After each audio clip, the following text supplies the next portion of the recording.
भारतात आधुनिक क्रीडा व्यवस्था निर्माण करण्यासाठी केंद्र सरकार कटिबद्ध. क्रीडा प्रतिभा संवर्धनासाठी सरकार आवश्यक सहकार्य करेल. पंतप्रधानांची खेलो इंडिया संवादात ग्वाही. खेळ हे केवळ पदकं जिंकण्यापुरते मर्यादित नाहीत, तर विकसित भारताच्या उभारणीसाठी देशाची क्रीडा क्षमता आणि युवाशक्ती यांना एकत्र आणण्याचं अभियान. पंतप्रधान नरेंद्र मोदी येत्या 29 ते 30 ऑगस्ट दरम्यान उझबेकिस्तानच्या तर 26व्या SCO शिखर परिषदेसाठी 31 ऑगस्ट ते 1 सप्टेंबर दरम्यान किर्गिस्तानच्या दौऱ्यावर. नेपाळमध्ये आलेल्या पुरातल्या बळींची संख्या 258 वर पोहोचली. 300हून अधिक भारतीयांसह शेकडो बेपत्ता लोकांचा शोध घेण्यासाठी नेपाळ प्रशासनाचे शर्थीचे प्रयत्न.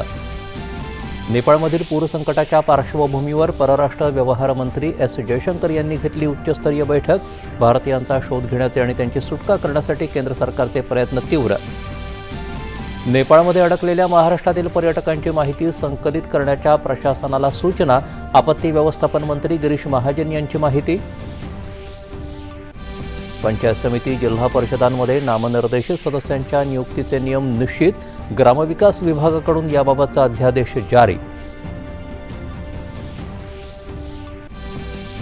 पुणे जिल्ह्यात पिंपळवंडीतील बालिका अत्याचार आणि हत्या प्रकरणी पीडित कुटुंबांची उपमुख्यमंत्री सुनेत्रा पवार यांनी घेतली भेट.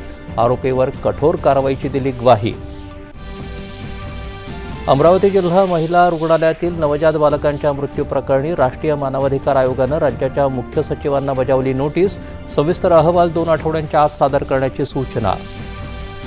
आणि कोलंबो इथं सुरू असलेल्या श्रीलंकेविरुद्धच्या दुसऱ्या क्रिकेट कसोटी सामन्यात श्रीलंकेची भारतावर 100हून अधिक धावांची आघाडी.